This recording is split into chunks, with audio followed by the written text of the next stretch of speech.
Muy bien, vamos entonces en esta mañana a ver, voy a hacer un resumen rápidamente y breve de los últimos 2 estudios, porque hay muchas personas que veo en esta mañana que son nuevas y que posiblemente no hayan entendido todo lo que hasta ahorita hemos visto. Dios hizo al hombre un ser tripartito. Le hizo un cuerpo, el cuerpo del hombre fue formado, dice el libro del Génesis, de algo que ya existía, del polvo de la tierra.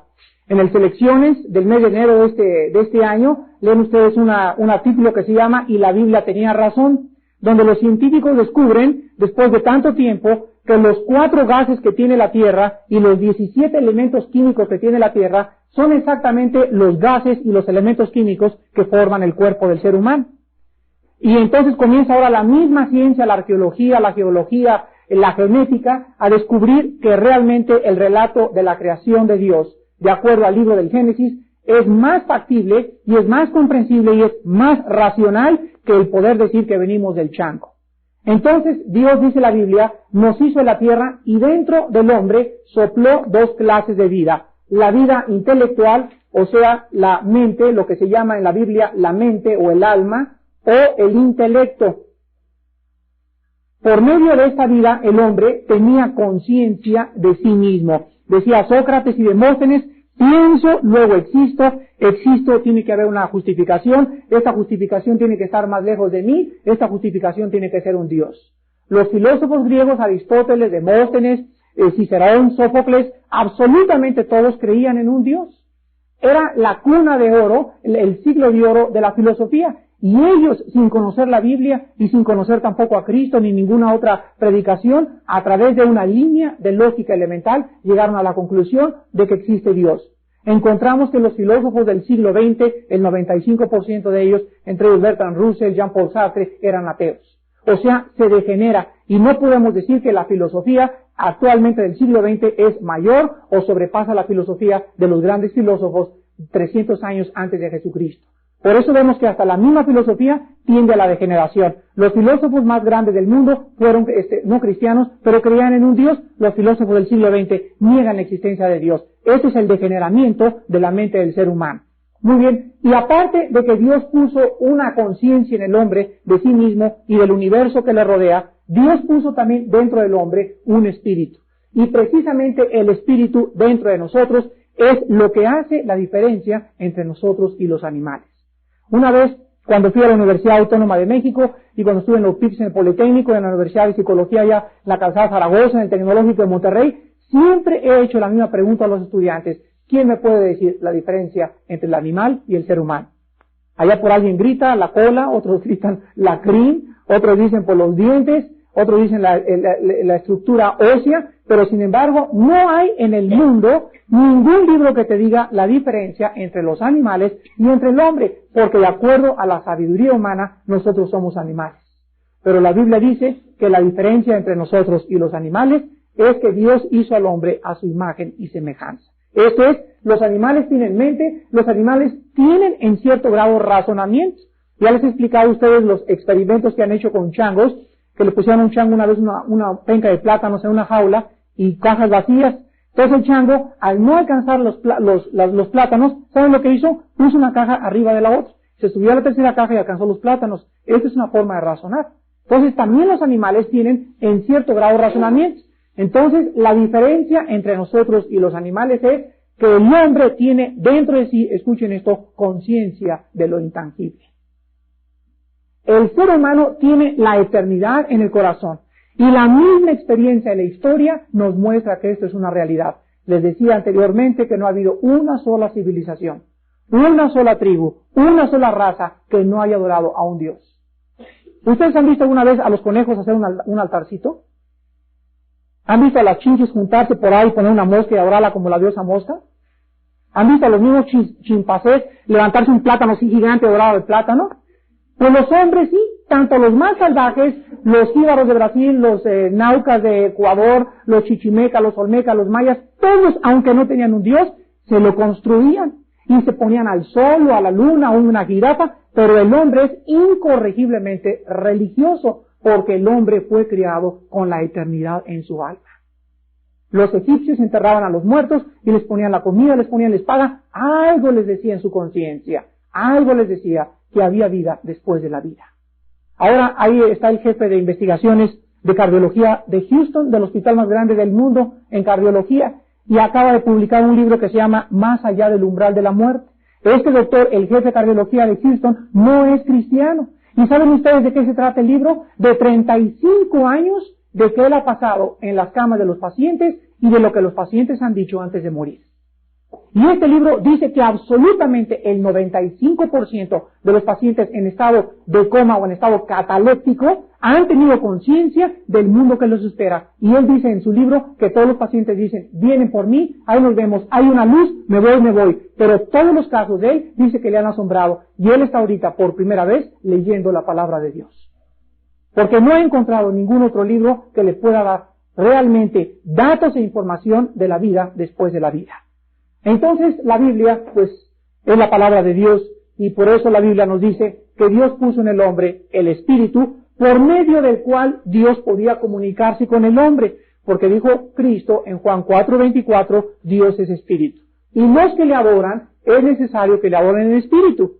Pero cuando el hombre se separó de Dios espiritualmente, se desconectó de Dios. Y como el hombre permanecía teniendo aún la conciencia de Dios, entonces vimos también en la clase pasada que el hombre quería agradar a Dios o alcanzar a Dios por medio de las religiones o por medio de la filosofía. Entonces, todas las religiones que nosotros conozcamos, sintoísmo, budistas, musulmanes, mahometanos, católicos, apostólicos romanos, protestantes, mormones, absolutamente todas las religiones fueron inventadas por el hombre. Y la religión, les di la definición, la palabra religión viene de dos raíces, re-ligos. La palabra re significa volver y la palabra ligos significa ligar. Entonces la palabra religión significa volver a ligarse o volver a comunicarse o volver a amarrarse. Entonces lo que el hombre está haciendo con las religiones es volver o tratar de unirse con Dios a través de sus obras y de sus sacrificios. Y todas las religiones, absolutamente todas, buscan a Dios por las obras. Vamos a portarnos bien, voy a acumular el domingo, no voy a comer carne no viernes primero, voy a cortar mi chongo, se lo voy a ofrecer a Santa Rita, voy a tener la foto del Papa ahí, voy a bautizar a mis niños. Pero cuando Cristo vino y encontramos la Biblia nos muestra que no es por obras para que nadie se gloríe.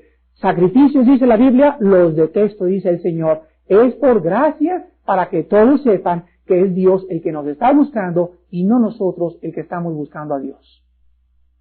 Porque todas las religiones buscan a Dios, pero las religiones, las reglas las pusimos nosotros.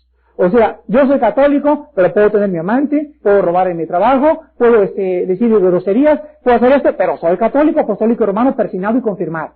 O sea, como quien dice, ya compré mi boleto para el cielo. Ay, a la hora que me esté muriendo, llega por ahí un señor y me echa un aceitito en la cabecita, los santos óleos, y con eso se va al cielo. O si no alcanzaron los santos óleos, pues si tengo dinero pago 9 misas gregorianas, y después de que estoy muertito, las oraciones de los justos, aunque haya sido un borracho, parrandero y jugador, la persona que se murió, por las misas gregorianas se va a ir al cielo. ¡Qué cosa tan absurda! Lo que hemos hecho nosotros de la palabra de Dios, cuando venimos a la Biblia, dice en Hebreos 9:27, está establecido a los hombres que mueran una sola vez. No hay reencarnación, no hay segunda oportunidad, las misas gregorianas no te van a sacar del hoyo, porque dice la Biblia, después de la muerte es el juicio. Entonces, hasta que venimos a la Biblia, comenzamos a cobrar raciocinio y comenzamos a cobrar entendimiento acerca del mundo espiritual que nos rodea y de las formas y las reglas que Dios ha establecido. Si tú no estás jugando conforme a las reglas de la Biblia, estás descalificado. Estás descalificada. Estás haciendo tú tus propias reglas y es como entrar a jugar fútbol y entonces me meto en offside o le doy una patada al árbitro y me dice el árbitro, ¿y sabes qué? Que aquí tú no vienes a hacer lo que te da la gana. Mira, que hay un reglamento y te sacó la tarjeta roja y vas para afuera porque tú entras a jugar conforme a las reglas. Así la gente, así quiere jugar con Dios. Bueno, yo soy católico, yo soy protestante, pero ellos ponen las propias reglas. Nunca han leído el reglamento. Nunca han leído el manual de la vida. Y cuando lees el manual de la vida te enteras todo lo que Dios quiere para tu vida y todo lo que Dios ha hecho por ti en la cruz del Calvario cuando su Hijo Jesucristo murió y derramó su preciosa sangre por tus pecados y por mis pecados. Entonces, esta es la condición del hombre. Cristo dijo, tiene el hombre que nacer de nuevo. Entonces tiene que volver a unirse con su espíritu, y esto se logra cuando el hombre pone su fe en Jesucristo, le aceptas como tu Señor y como tu Salvador, y por primera vez te vuelves a unir tu mente con tu espíritu. Y entonces vienes a la Biblia es espíritu, la Biblia es palabra, la Biblia es vida. Y cuando tú vienes a la Biblia con solamente tu razón o con tu intelecto o la Biblia, vas a chocar en la Biblia.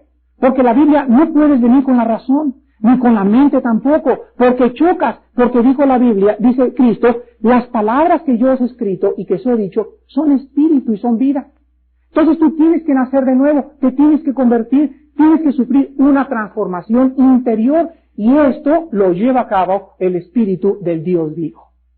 Él entra a tu vida, Jesucristo, cuando tú le abres tu corazón, Él entra a través del Espíritu a tu vida, te comienza a limpiar las tinieblas de tu mente, tus filosofías y tus proposiciones filosóficas, y comienza la luz a venir de Dios a través del Espíritu, y el Espíritu se la comienza a comunicar a la mente. Y una vez, escuchen esto, ojalá que esto no les tape, pero una vez que la mente comienza a recibir conocimiento divino, la mente comienza a ser lo que dice Romanos 12:2, renovada.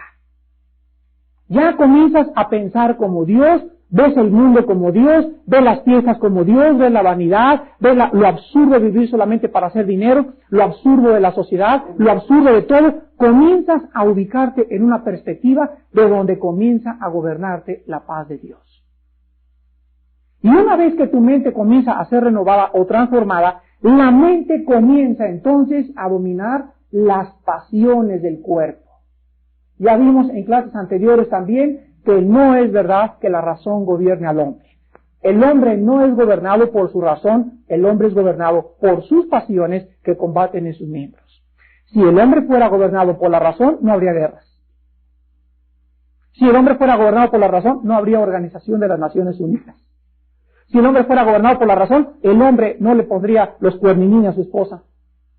Si el hombre fuera gobernado por la razón, no mataría o no haría las cosas que hace. Pero es que el hombre, aún si el hombre fuera gobernado por la razón, no tomaría, ni se emborracharía, ni fumaría tampoco cigarros.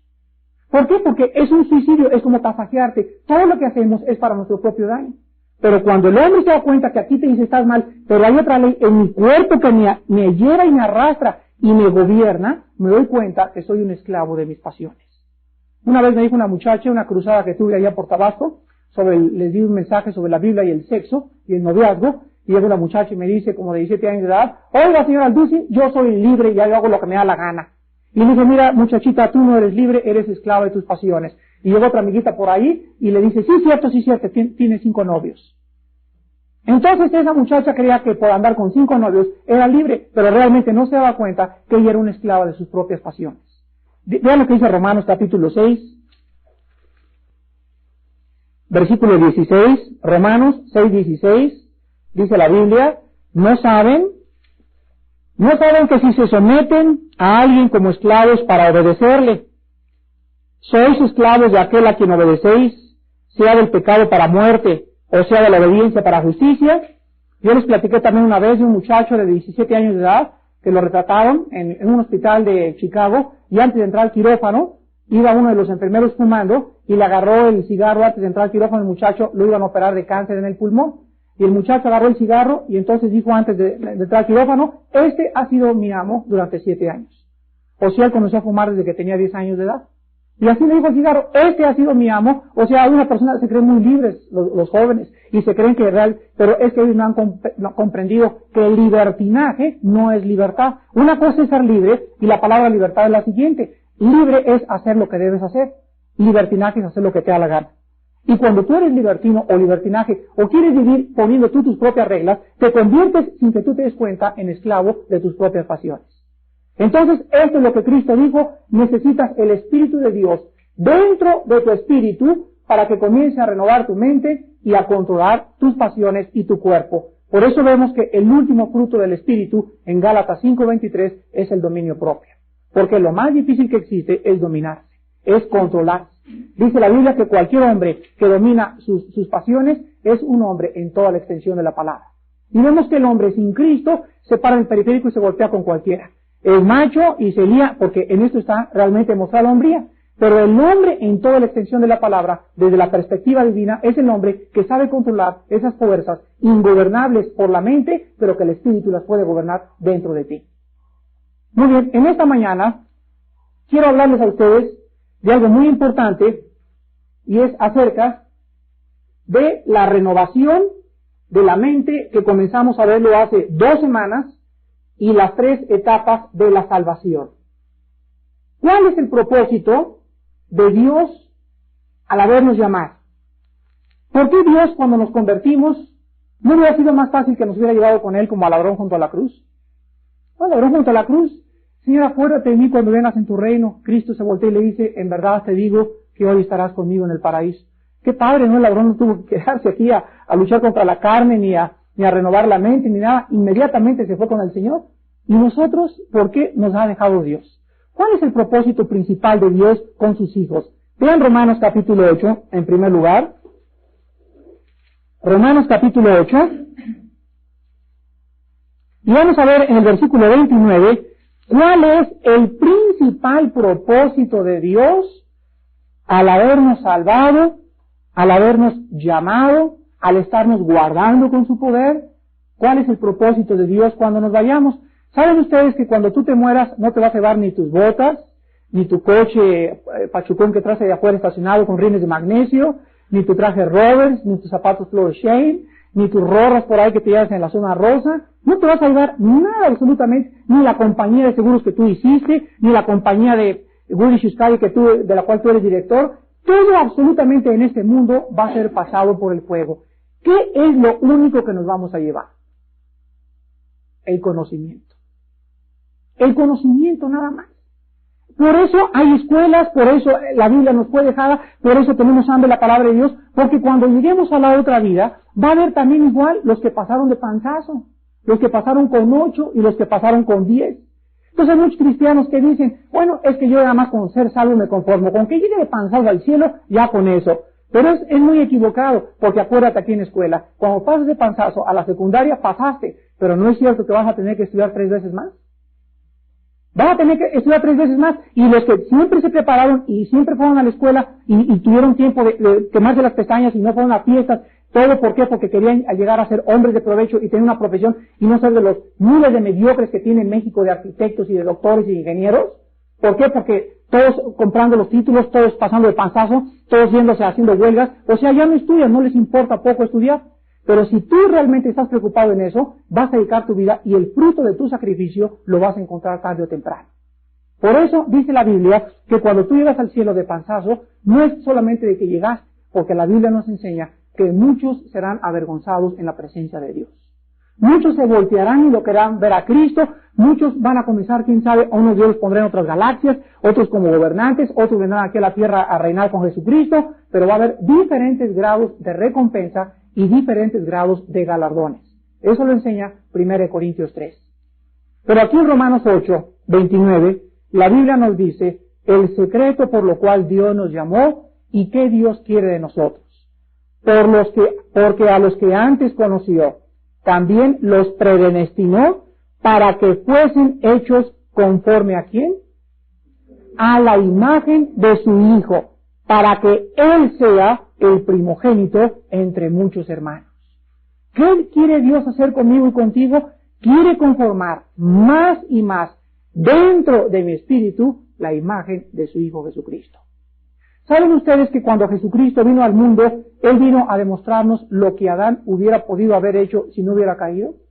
¿Saben lo que hizo Jesucristo? Dice en la Biblia, en Lucas 4, que cuando estaba en el desierto y fue tentado, los animales le servían. Cuando estaba en el mar, le dijo al viento: cállate, y al mar: cálmate. Y el viento le obedeció y el mar se hizo grande bonanza. Se acercó a los demonios y les dijo: en el nombre de Jesús, sálganse y callen. Cristo vino a ejercer un dominio sobre la naturaleza y sobre las fuerzas que le rodeaban, y era el mismo dominio que se le había entregado a Adán. Entonces Cristo nos vino a demostrar que Él era no solamente el hombre perfecto, Él era Dios hecho carne, sino que por eso se le llama en la Biblia el segundo Adán. Porque era después de Adán el hombre más perfecto que Dios mandó a esta tierra. solamente que Cristo vino con la divinidad y con el propósito de perdonar pecados. Muy bien, vean Romanos capítulo 5. Y yo pienso que en esta mañana, este estudio es el estudio más importante en cuanto a doctrina de la vida cristiana. Es el estudio más importante en cuanto a doctrina de la vida cristiana y quiero que pongan mucha atención. Cuando la Biblia habla de salvación, o sea, ¿eres salvo? Le preguntas a una persona. Pues sí, pero ¿salvo de qué? Vamos a encontrar en esta mañana que este estudio nos va a explicar exactamente las 3 etapas de la salvación. Ya que hemos visto que soy un espíritu, tengo un alma y vivo dentro de un cuerpo, quiero decirles a ustedes que la salvación abarca las 3 áreas del ser humano. La salvación abarca las 3 áreas del ser humano. Y las 3 áreas de la salvación son, el número 1, la justificación. Todos vayan tomando nota. 2, la santificación. Y 3, la glorificación. La salvación abarca las 3 áreas del ser humano. La justificación abarca el espíritu. La santificación abarca el alma. Y la glorificación abarca el cuerpo. Ojalá que todos estén tomando nota. Vuelvo a repetir otra vez por los que se atrasaron. La justificación abarca el espíritu. La santificación el alma y la glorificación el cuerpo. ¿Qué significa la justificación? Significa lo siguiente: libres de la culpa del pecado. En cuanto una persona recibe a Jesucristo, en el instante que la recibe, Dios te otorga una justicia que tú no mereces. Dios te imputa una justicia que no mereces y que nunca te lo hubieras ganado. O sea, delante de Dios ahorita, yo soy como el más santo de los santos. No hay mayores grados de santidad. No es que San Juan Tarrita de Casia o San Juana de Arco o San Martín de Porres o que te tengas que morir para que te hagan santo. En el instante que tú recibes a Jesucristo, dice la Biblia, eres santo. La palabra santo es la palabra griega agios y significa con H, agios, y significa diferente o separado, no significa bueno. Y cuando nosotros vemos, van a canonizar a Juan Diego, es porque pasaron 500 años y esperaron, ahora, o sea, no hay ningún relato, ni nos dijeron si le pegaba a su mamá, o se agarraba con su abuelita, o se robaba gallinas. Juan Diego no hay nada. Solamente hay una historia, una leyenda, y le van a imputar una canonización, porque la Iglesia Romana dice que después de que tú mueras, ellos pueden declarar quién es santo y quién no es santo. A la luz de la Biblia, esto es totalmente obsoleto. Eres santo en el instante que recibes a Cristo. Porque eres diferente, Dios te saca de un lugar y te pone en otro lugar, y el hecho de ser sacado de las tinieblas es lo que te hace diferente o separado de las tinieblas en que vive el mundo. Entonces la justificación es que en el instante que recibes a Cristo ya no hay ninguna condenación. Vean Romanos 8:1. No hay ninguna condenación para los que están en Cristo Jesús.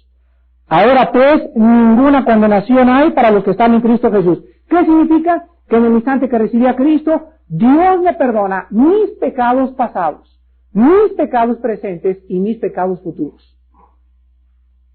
La sangre de Cristo ha cubierto totalmente. Si yo maté 50 personas, si Durazo se convierte mañana, Él es tan santo como el más santo de los santos. Oye, pero no es posible, sí, hombre. Es que para ti los pecados groseros y los asesinatos y el contrabando son leperísimos. Pero el rencor, el odio y la incredulidad son más grandes que cualquier asesinato que el hombre haga. Fíjate nada más. Porque mis pensamientos, dice el Señor, no son vuestros pensamientos.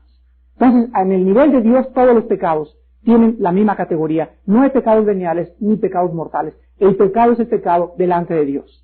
Al ser justificados, soy libre de la culpa del pecado. Vean 2 Corintios 5:17. O sea, ya no tengo que ir al infierno, Ya no hay condenación, ya no hay juicio, ya no hay castigo por mis pecados. Segunda de Corintios 5:17. De manera o de modo que si alguno está en Cristo, ¿qué dice? Nueva criatura es. Oye, ¿cómo que nueva criatura? Yo voy al espejo y todavía tengo mis mismas cicatrices. Todavía tengo 3, 4 años de cristiano y como que me sigue atrayendo un poco del mundo. ¿A qué se refiere con que somos nuevas criaturas? Se refiere espiritualmente. Dentro de mi espíritu hay un espíritu totalmente nuevo. La palabra criatura es creación en el original griego. El que está en Cristo, nuevas creaciones, pero todavía sigo teniendo ¿qué cosa? La mente. Esa mente cochambrosa que todavía no ha sido cambiada. He sido justificado, mis culpas han quedado, pero todavía me queda una mente. Esta mente es el proceso de la santificación. Y aquí vemos que la santificación somos libres del poder del pecado.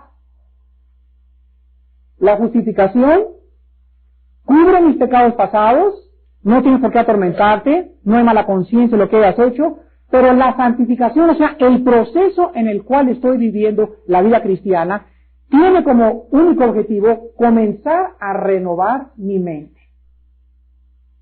¿No he fijado en 1 Pedro que dice la Biblia, sean santos porque yo soy santo? Yo me preguntaba, ¿cómo que entonces soy santo o no soy santo? Pues sí, eres santo, pero tú me estás diciendo, Señor, que seas santo, y tú me declaras a mí en tu lado que ya lo soy. Entonces no te entiendo, Señor. La Biblia hay contradicciones, no creo que sea la palabra de Dios. No era el problema de la Biblia, era el problema de mi entendimiento. Era el problema de que no había profundizado lo que es la santidad. Cuando la Biblia dice, sean santos porque yo soy santo, significa a que hagamos de nuestra experiencia diaria la santidad. Soy santo posicionalmente a los ojos de Dios, pero experimentalmente tengo que hacer de esa santidad una realidad en mi vida. Esto es lo que se llama la santificación, y el cristiano se está santificando o está cambiando cada vez más su mente, y esto nos implica que somos libres del poder del pecado. Vean Romanos 6:14.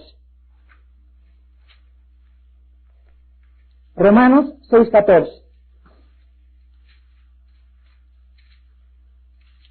Porque el pecado ya no los dominará. Eso es lo que dice en el original griego. En nuestra Biblia dice, no se enseñoreará. Es lo mismo. El pecado no se enseñoreará o no los dominará, pues no estáis bajo la ley, sino bajo la gracia. Entonces, en el instante que recibo a Cristo, no solamente Dios me quita la culpa y mi pecado, sino que me da, escuchen esto, el poder para vencer el pecado. Son las dos cosas que llevó a cabo Jesucristo en la cruz del Calvario. Me quitó, me libró de la culpa del pecado y rompió dentro de mí las cadenas para hacerme libre.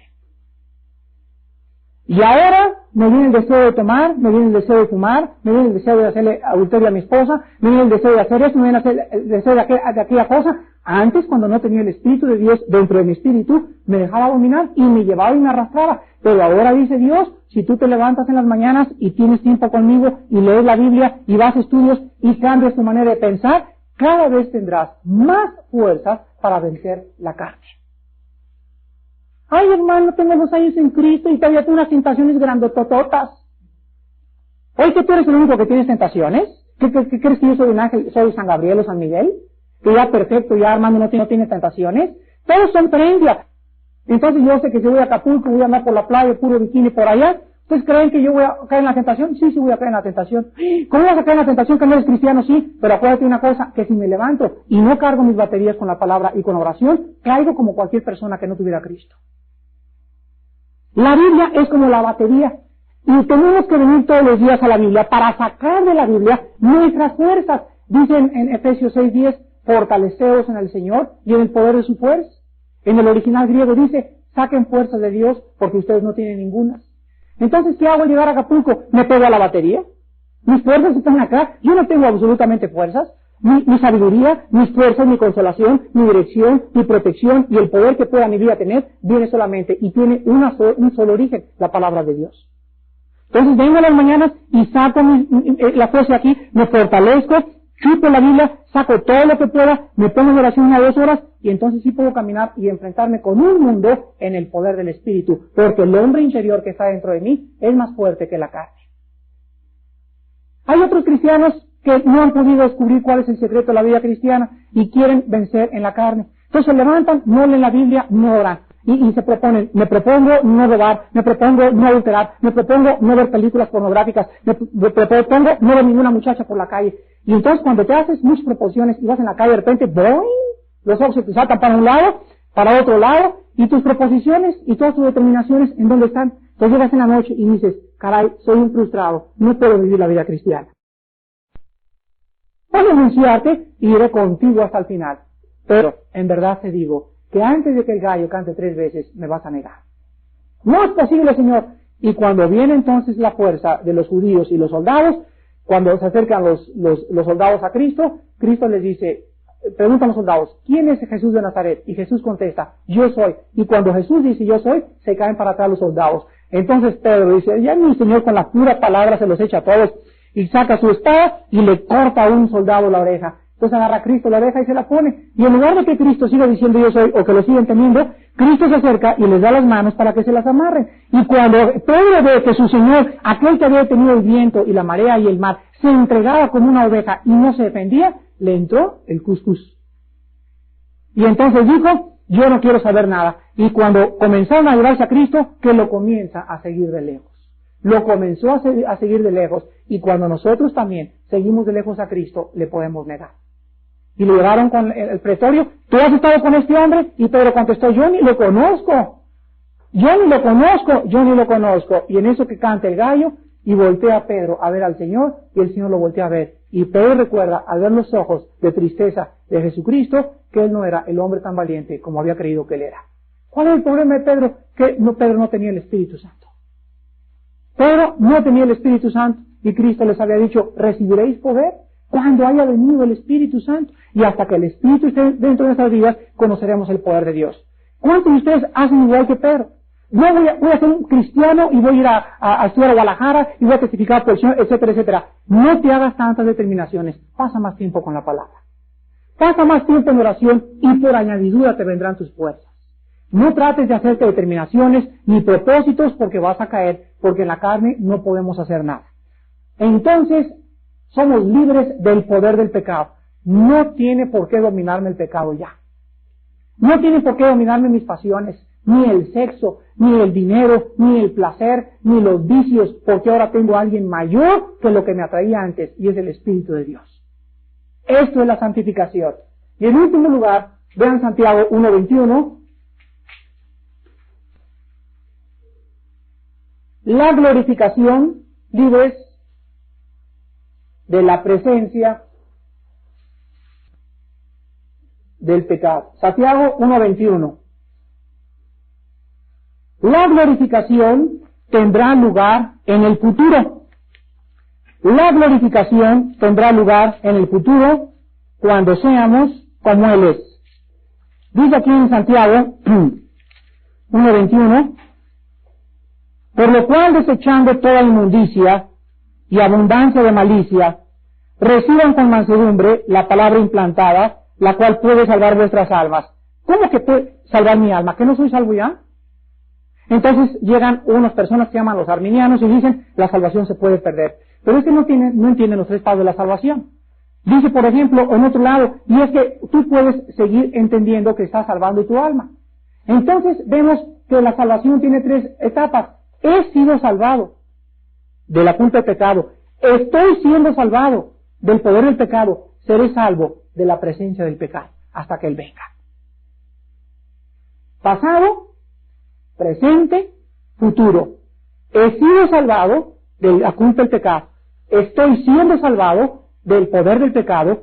Seré salvo de la presencia del pecado. Pasado, ya tuvo lugar. Presente, en nuestra época actual. Futuro, cuando Él venga. Por eso hay otras personas, y quiero decirles en esta mañana cómo se nos va a hacer la luz en la enseñanza siguiente. Hay personas que dicen que los cristianos no deben estar enfermos, porque Él llevó nuestras enfermedades, y no saben que cuando Cristo dijo llevó nuestras enfermedades, se refería a las enfermedades del pecado. Y luego cita Mateo 18, donde dice, esto se cumplió por lo que está escrito, que Él llevaría nuestras enfermedades. Pero quiero decirles algo, sí, Dios llevó nuestras enfermedades, Pero nosotros, mientras estemos en este cuerpo, estaremos sujetos a enfermedades porque no tenemos aún un cuerpo glorificado. La garantía de que se me va a entregar un cuerpo nuevo es la presencia del Espíritu. El Espíritu Santo nos ha sido dado como sello, la garantía de que vamos a ser como Él es, pero no antes de que Él venga. Mientras Él venga, voy a usar lentes. Cada 7 años mi vista va a degradarse más, mis células van muriendo cada 7 años, va renovando unas nuevas, mi oído, mi abuelita ya está perdiendo su oído, su vista, su olfato, porque todos los sentidos y todas nuestras percepciones se van desgastando, degenerando, nos vamos apagando físicamente, pero el hombre interior va renovándose día a día. Entonces, mientras Cristo venga, vamos a estar sujetos a enfermedades. Entonces, la salvación implica que fuimos salvados, estamos siendo salvados y seremos salvados. Hermanos, si ustedes en su vida cristiana no entendieron esta clase, ahí está el cassette para que lo oigan 1 vez, 2 veces, 3 veces. Pero el que no entienda las 3 etapas de la salvación no puede crecer en la vida cristiana. Porque no va a entender por qué hay pecado dentro de ti, por qué caigo, vas a salir frustrado, es que yo creía esto, es que yo creía el otro. No has entendido la justificación, la santificación y la glorificación. Como le dijo Pablo a Timoteo en esta mañana, que Dios les dé entendimiento y que todos ustedes oren para que el Espíritu les abra la mente y puedan entender en esta mañana que hemos sido salvados de la culpa del pecado. Ya no hay culpa contra mí, ya no hay juicio contra mí, Dios no tiene ningún cargo contra mi vida ya. Estoy siendo salvado cada vez más del poder del pecado, estoy venciendo cada vez más al pecado. Esto es algo presente, algo continuo. Y seré salvado de totalmente el pecado hasta que Jesucristo venga. Son las 3 etapas de la salvación: la justificación, la santificación y la glorificación. Oremos.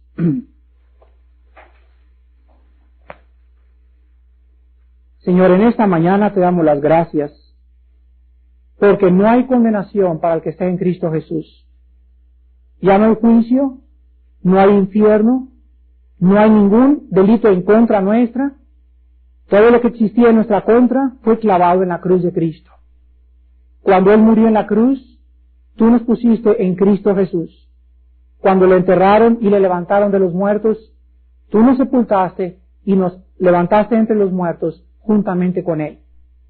Hemos sido identificados en la muerte, resurrección y sepultura de Cristo. Oh Dios, esto es nuestra justificación. Nos has declarado justos delante de ti, aunque no lo seamos, no porque lo merezcamos, ni porque seamos buenos, sino en base legal a tu juicio que Cristo llevó por nosotros en la cruz, y al haberle nosotros aceptado, Él ha entrado en nuestra vida y Él es nuestra justicia.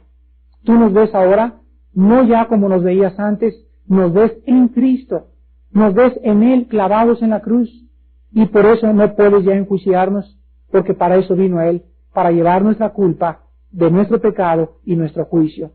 Ahora, Señor, debemos de vivir conforme a esta experiencia. Si en verdad hemos sido salvados de la culpa del pecado, tenemos que estar siendo salvos del poder del pecado. Y aquí demostraremos si somos o no somos cristianos.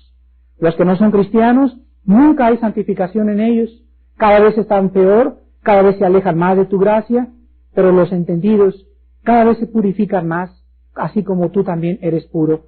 Tu palabra dice, todo aquel que tiene esta esperanza se purifica a sí mismo, así también como Él es puro. En esto demostraremos, Padre, en nuestra santificación, si somos o no somos.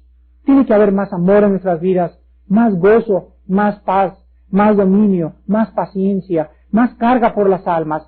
En esto mostraremos, en este fruto, si somos o no tus discípulos. Oh Dios, y esperamos con ansias el día de tu Hijo Jesucristo, en la venida con todos sus ángeles en el cielo, para transformarnos a tu semejanza, porque cuando Él venga, seremos como Él es. Ahora nuestra vida está escondida con Cristo, y cuando Él se manifieste, seremos semejantes a Él.